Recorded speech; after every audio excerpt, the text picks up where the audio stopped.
Так, туғандар, бұл асыл тұқым қойлардың есі біраз ұялып атат. Ассаламу алейкум, құтманды күніңіздер менен. Бүгін біз қайрадан Панфилов районындағы Панфилов айылындабыз. Административдік центр Панфилов районы. Бүгін бізді қаяқта дебейсіздер бе? Бүгін біз Руслан Мырзаның қоросындабыз. Азыр ноябрь айының башы туғандар.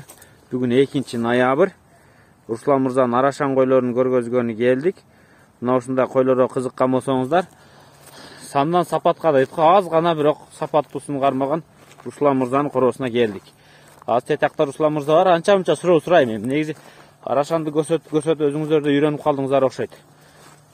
Мына параметр, экстерьер, чистота, кооздук өзүңүздөр бир четтен көрүп турасыздар буларды. Руслан байке бир үркүтүп коюңчу. Ошо дарактын алдындагыларды. Bir карасы бар экен, bir бурый бар экен, 2 бурый. Арашанын төлкө сарысы эмес. Анын өңү көп болот. Кара, кызыл, сары, бурый, каштан. Буларды арашан боло берет. Мына көрүп атасыздар. Руслан байке бирөөсү алганбы тетиги? Арашанбы? Караны айтасың да? Жок, тетиги сары. Жок, ал деле арашан. Мадан аксакалдын кочкорунан экен. Кайсы дебеймби? Бирок ошончолук жүнү гладкий бе? Мына тетиги тугандар, мына көчүк ачык. Мына. Ары жашын көчүк. Мына азыр басып атат, көрсөтүп берем мына. Мына чекеде сары ачылды го. Мына. Башы арашандыкындай экен. Атак вообще жүнү өтө таза экен, ошо коюңузтун. Руслан Мырзанын коросуна келдим. Бул койлор быйыл кочкордон качыптыр. Ушундай койлордун козуларынан келип тандап алса болот. Негизи арашанда көбүнчө козу туулган деле тандап кетишет. Мына ушундай структура. Руслан Мырза да өзү ошондой кылат көбүнчө. Кайсы айдан баштап туу баштайт? Бирөө тууптур. Аны көрсөтөбүз. Февраль айынан баштап тууйт экен. Бери карап тосуңуз. Азыр Руслан Мырзанын койлоруну мен bir çetten görsötüp atam. Eğer tuta alsak hazır жаш быйылкы козуларынан да көрсөтөбүз. Былтыр келгенимде булар жок болчу мына. Могу жаш козуларды bir çetten көрүп атасыздарбы? Жаш ярычкалар. Азыр ярычкалардын bir баасын сурайын. Канчадан бербей койгон, арашанга мага жаш козу керек дегендер баасын bir интереске билип алсаңыздар болот. Настолько Руслан байке өтө кымбат сурообаган. Бирок баягы өтө дагы арзан бербейт Руслан байке, потому что арзан берсе сиздердин пользаңыздарга болуп калат. Чамаңызда быйылкы ярычкаларыңыз орточо канча доллар болушу мүмкүн? Эч кимге соодулашып сатып көргөн жокмун. Сурагандарга эле сатпайм деп кой. Былтыртан бери сатпай атам ургачыларды. Ток эркектерди сатайын деп. Көбөйүп калыптыр койлоруңуз, Ошолорду баягы сатпай, ошолор ошо сандыл чоңоюп атышты. Сатпай көбөйтүп атам дейт. Мисалы мына чекеде токту, мына. Şu токту боюнча азыр кеп кылайлы. Мен ары өтөйүн. Так.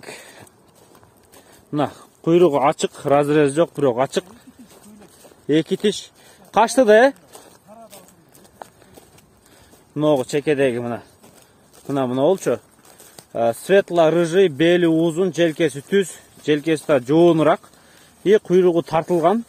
Кулагын өлчөп, кулагы эгер стандартка жооп берсе, анда элитага кирет деген ишеничтемин. А мына карадагы 2 тиш экен, быйыл качыптыр. Мына кара. Бою примерно 90 пилуска.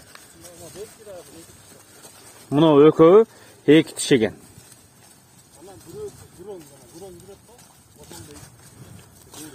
Тети күрөң мына. Ошол да 2 тиш экен.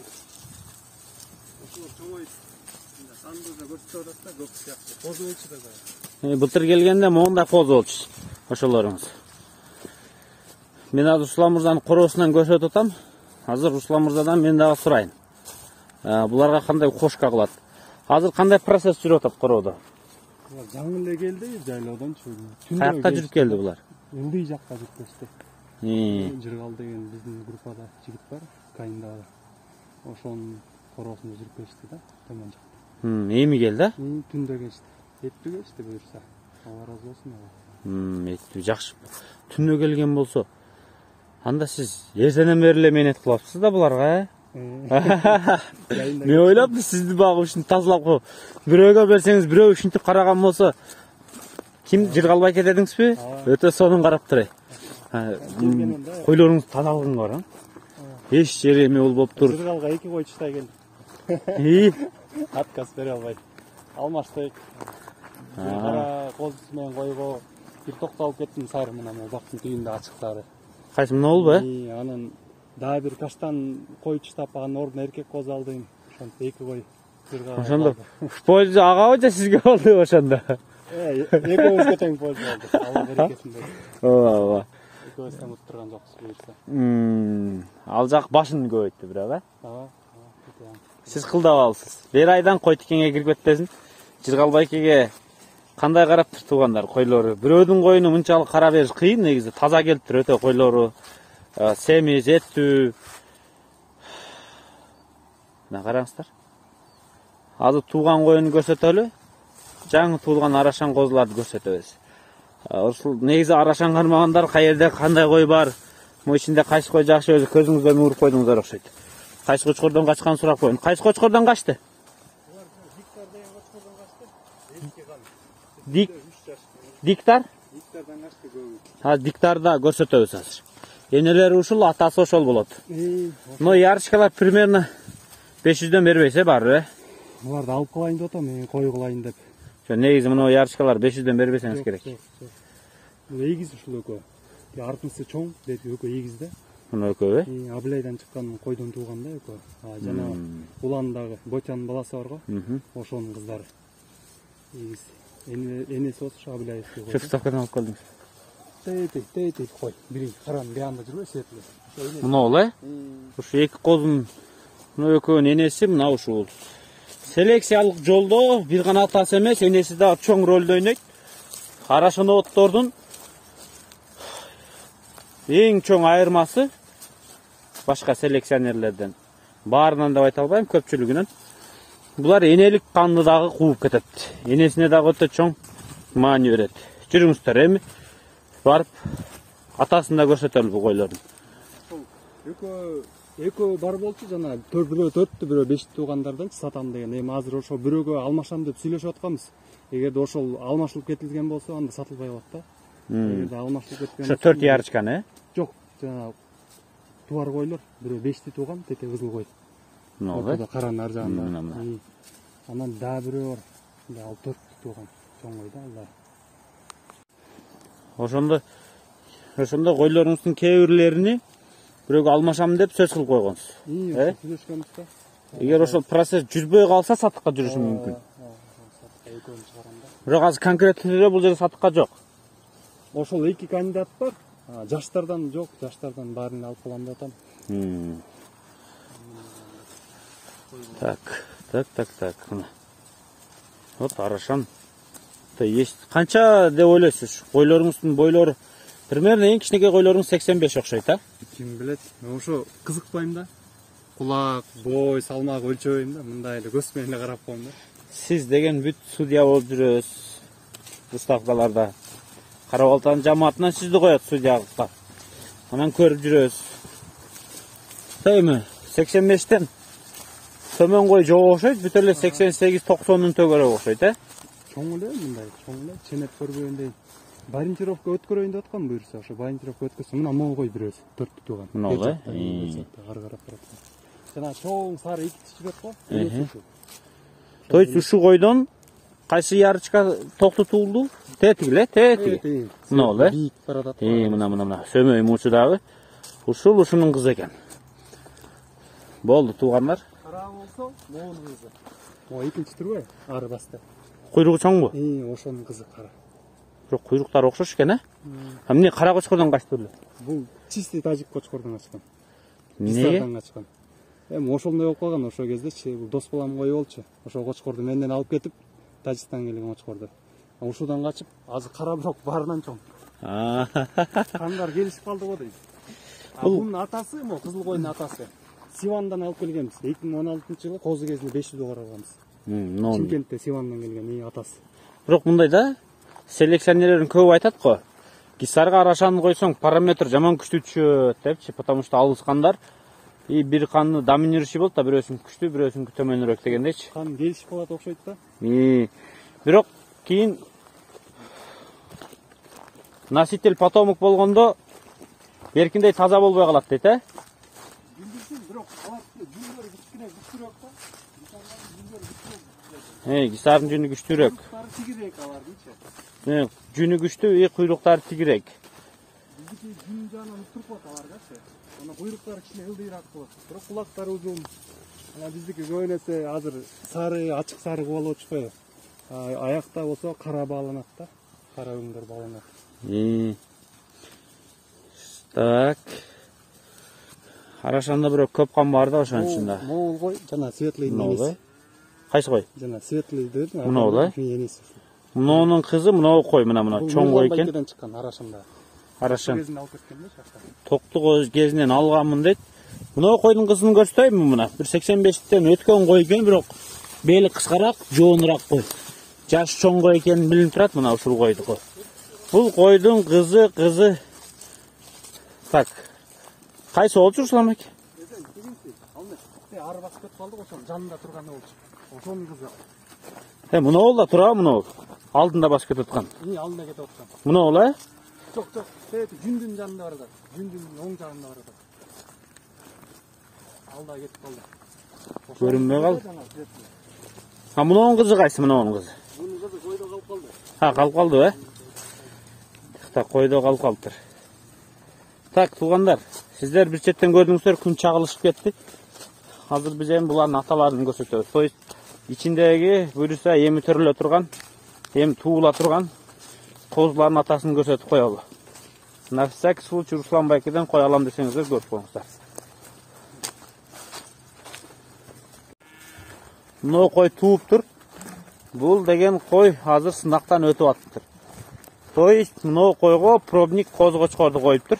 Атасы канча айында кууду ошондо? Ошондо жаста 1 жаш кези болуп калат. 1 жаш кезинде. То есть булардын атасы эмне линия болуп калат? Ошо неме Хусейн байкен стариктин небереси болуп калат. Былтыр козулар арасында выставканы уткан Карабалтыдан. Былтыр Карабалтыда козулар арасында выставкадан экстер эме утканбы? Айырбас деген козгочкор болгон экен.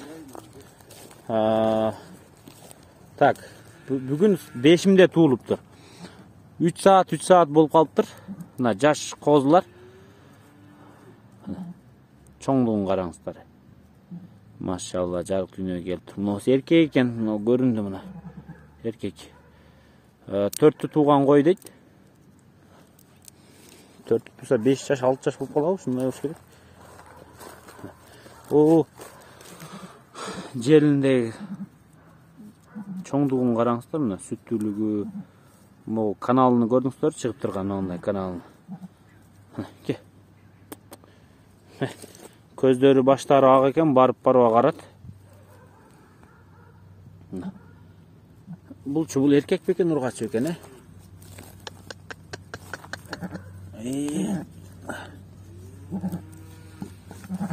Машалла.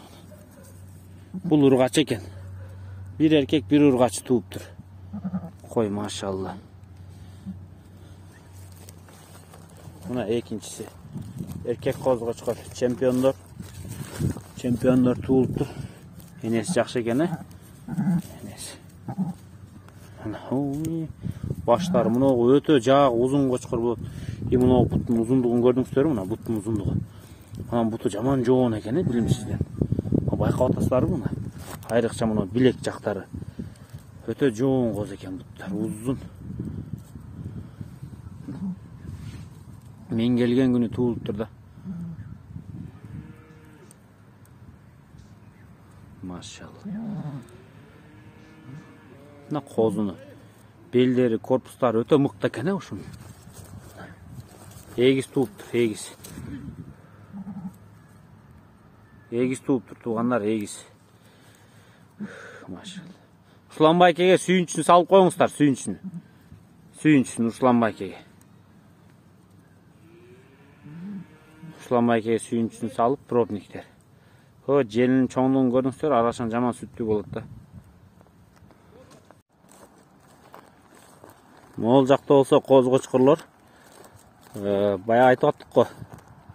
Козусунда гана тандап кетет деп. Мына Руслан мырзанын быйыл козусунда тандап кеткен арашан коз кочкорлору. Мына экөө эки тиш. Аркылар быйыл козулар.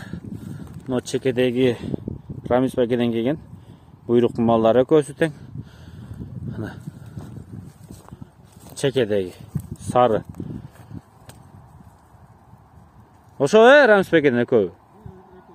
Мына экөө буйруктан. Buyur. Kaysı dağı üçüncüsü? Ramis Bayke'nin dostu bulacak. Bunu ol tuğanlar. Buna. Kakraz üçü öten buyruktan.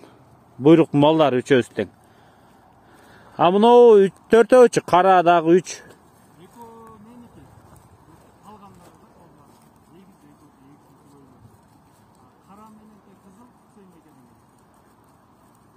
Kara. Karanjanda kızıl he. Hüseyin Bayke'den geldi. Mına basıp çıktı o surulup. Hüseyin Bayke'den gelgen eken. Bunu çekedegi bunu ol davuşu koşuş bir koz turат. Bular özünün koylarından negizleri hastalıklar eken tuğanlar. Hastalıklar. Mına koz koş. Beri kara bir aydan Ruslан Байке. Başın görölü başın. Mozeda buyruktan degen koz koçkordu men Susamırdan tandagam. Koçkorul ayınap tutsam Ruslан Байке mağa gerek degenden anam men Ruslан Байке anda siz alыңыз degemmin. То есть менин жактырган коз болгон. Susamırdan туруп тандагам. Ал мага жоонлугу компактныйлыгы жаккан да, бели түз, жоон сөйүктүү. Конечно, муну да чистота күчтүү, муну жаш коз кочкор. Ушулар Susamırdan көргөм, өтө жаш болчу. Август айында. Мына чекедеги мына.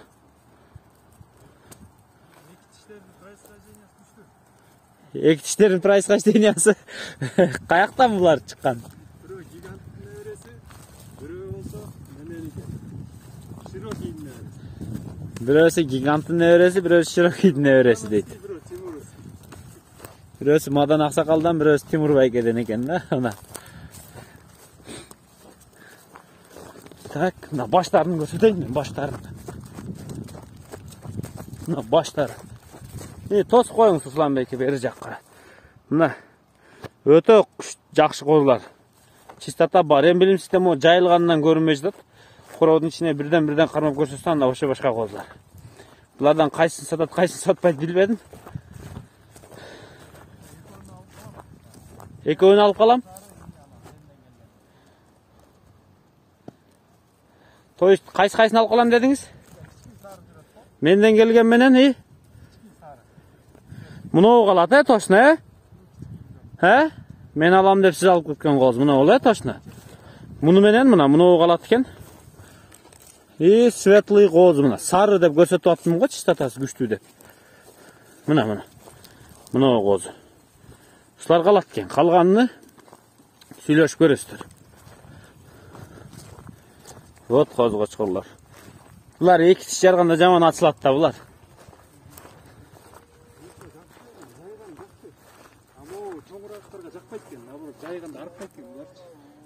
То есть коз кочкорлорду жайсаңыз жагат, Чоңдор арыктайт. Чоңдор чыштап кеткен. Бурактан чыккан резко чыштап кеткен.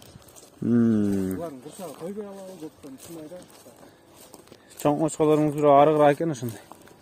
Так, мына көрсөттүк. Руслан мырзанын короосун толук көрсөттүк биз. Мына туугандар, производитель кочкорлор 3 кочкор, bir корооду эч качан bir кочкор чечпейт деген сөз бар. Руслан Байке ошондой да тура. Запасный кочкор менен да.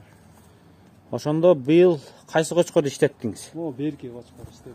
3 жаш. Мына 3 жаштык диктар деген кочкор. Куйругуну көрүп жетиштик, башыны чекеден көрүп калдыңыздар окшойт. Башы үчөөнүн арасында эң чоң экен, Башы үчөөнүн арасында эң чоң кочкор экен. Başı жакшы иштейт тең. Мына чекеде мына баш чыгып атат. То есть кочкордун көкүрөк баштары мага жакты. Мына көкүрөктөрү. 100 бойдо жүрдү да. 100 кой? 100 кой. Кимге кой бердиңиз муну? Жакшылык кылып. Жыргала көз. Ошончо Жыргал Байке көнгөн турбайбы? Каштас Кара кой, каштан койду берсеңиз сары кой берип. Азыр сары койду эч ким бирөө-бирөөгө бербей калды го аябычылык менен. Ал козусу менен чыдап кеттим. Козусун жактырып жүргөндө ал кара кой 80-nin кызы да. Баягы кара кой бу. Ошону чыдап. Эгиз тууган кара кой. Сары токтун алдына. Козусун алам деп жүрчү мен. Мейли деп. Адам керек. Жакшы кылсыз. Могу жерде биз келгенде мойтта аркан алып турган кара койбу, Тайсон кой. Башы өзү Кочкордуктан чоң көрүнүп болсо да аныкы. Могу Тайсон баласы берип келген. 2 жаш. Кайсы Тайсондуку бул? Корабльдин баласы Кара Тайсон. Шариповдор дагыдан чыкканбы Тайсонбу, Бул өзү деле ошолордон туулган. Мухаммед Шариповдон туулган, булар чекеде Тайсондун баласы экен. Бул Ваваныштын баласы. То есть чистотасы көрүнүп окшойт. Арык үчөө тең эле арык экен. Могу Ваваныш чересчур арык экен. Мына Кочкор чистотасы өтө күчтүү экен. Мына. Ваваныштын баласы. Ваваныш чистотасы күчтүү экен баары, Ваваныш Кочкор Ваваныш да өзү ушундай өң да. Анан бул мына диктар деген ушу Кочкордон качыптыр. Жазга 3 жаш экен. Параметр канча? Бандитировкадан 99 болуп өткөн экен. Канча жыл? Былтыр өткөнбү? Жазда өткөн майдын башында. Майдын башында быйыл. Бандитировкадан 99 болуп өткөн. Гарбанос. Кулагы канча болуп өткөн экен? 20 деп өткөн. 20, Чоңкудан эле бирдей эле. Мына. Мындай өлчөгөндөр 21 дейт, бандитировкада кольцодон бери өлчөйт экен, ал 20 кылып чыгарган. Мындай өлчөгөндө 21, бандитировкада 20 болуп чыккан. Бирок сөөк күчтүү экен, куйругу, сөөгү, башы. Сиздер дагы кыйынсыздар. Красавчик окшошту. Линия кайсы дедиңиз? Бул ошо атасы Жадвичанкы Красный Речкада качып болуп калган. Энеси болсо Тимур Байкенин атасы Апек Аксакалдыкар. Эски кандардан 80-жылдар. Бул өтө эски кан турбайбы анда, Токмокто туулган. Токмокто туулган экен. Вот параметр менен Кочкор мага жакты. Машалла, көз тийбесин. Оюңуздарды комментарийге калтырыңыздар. Ваваныштын баласы качан иштейт? Келаткан жылы буюрса. Кийинки жылгабы? Же жазда бир коесуз? Былтыр 3 кой качырган, быйыл вообще качырган жок. Эмнеге аны тандабай муну тандадыңыз? Бул уже балким сатылып кетеби деп, анан былтырда ар кайсы Кочкордон 4 Кочкордон качкан да. Ушунун козулары жакты да мага. То есть ушунун балдары жакты, Бир ургач түшкөн экөө ушуданчы. Тазалык боюнча мыкты экен да. Шатылык боюнча Ваванышка жеткен жок. Узундугу боюнча, тазалык боюнча мыкты экен. Тазалык боюнча күчтүү дейт. Бирок Ваваныштын свети азыркы нак базар талап кылган өңү, Ваваныштын баласы. Кенжебек Байкеден алгансызбы?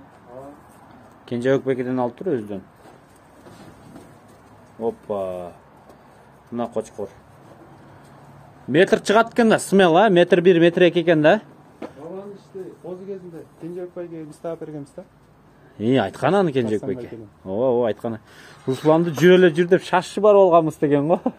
2 күн подряд барганбыз да. Биринчи күнү көмбөй койгон да, Биринчи күнү акча жетпей калган. $1000 бербей койгон. Биринчи күнү акча жетпей калган, $1000 бербей. Кенжебек Байке өзү айтканбы, Руслан экөөбүз шашып барып алганбыз, жүр деп, биринчи күнү болбой калып деп. 2 күн такси жалдап барганбыз. Жакшы, зато Ваваныш андай таксиден канчаны актады? Канча төл берди? Берекесин берсин, мына. Мондай төл берип атса, кан төлө жок дейсиң. Кыйын Кочкор Ваваныш. Ваваныш топ Кочкорлордун бири. Топ башы менен өңү эч кимди бербейт азырчы. Мен ойлойм да, Ваванышты Рамистин гойлордунда кошсо Кыргызстан жаратып чыгат Кочкор депчи. Эмне кыласыз, бербейт да эми. Кыялдар ар нерсе боло берет да. Атасын да. Ислам Айкен колосун бүгүн бир көрсөтүп кеттик. Тайсондун баласы. Күчү. Канча жаш бул? Бул жайда 2 жаш болду да. Жайда 2 жаш. Ваванышчы? Ал уже 3 жаш болот кышында. Февраль 3 жаш болот. Февралда 3 жаш. Майда 3 жаш болот. Майда 3 жаш. Ну, производитель Кочкор издегендер болсо, карап көрүңүздөр. Ваваныш строго сатылбаса керек. Ваваныш кийинки жылга калат дейт. Баары пробник болгон, Үчөө былтырда Бүт бары пробник болгон дейт. Ой, төлү текшерилген. Атак жаккан болсо, мына ушул кочкорлордун бирөөсүн тартып көрүңүздөр. Мен баасы кандай билбедим го, но Руслан байкеге чалып көрүңүздөр бир рет. Анан тиги бартер алмашам деген койлор болбой калса, алып кетиңиздер. Демек, ошо эки койдун тең балдарын көрсөттү, туурабы? Карабылдын небереси да. Болбу? Башы, өңү, мына куйругу окшош карабылга. Тайсон карабылдын баласы да. Тайсындын баласы. Кара баласы да. Бирок Тайсындын энеси деле кызыл болгон экен го. Россияда жарабайт дегенде уктум мен быйыл секирет. Жок. Тайсындын энеси кара болгон. Энесин билбейм точно. Карабылдын баласы да точно. Алсын билем. Тайсон Карабылдын баласы. Бул Тайсындын баласы экен. Тайсон өзү кара өңдө. Мына өзүңүздөр көрдүңүздөр, Өз оюңуздарды комментарийге жазыңыздар. Аз гана бирок саз гана короо. Баарыңыздарга ушундай кой кочкорлор насип кылсын, баарыбыздын корообузда ушундай малдар болсун, туугандар. Мындай даражага жетиш дагы оңой эмес. Мунун түйшүгүнү мен билем.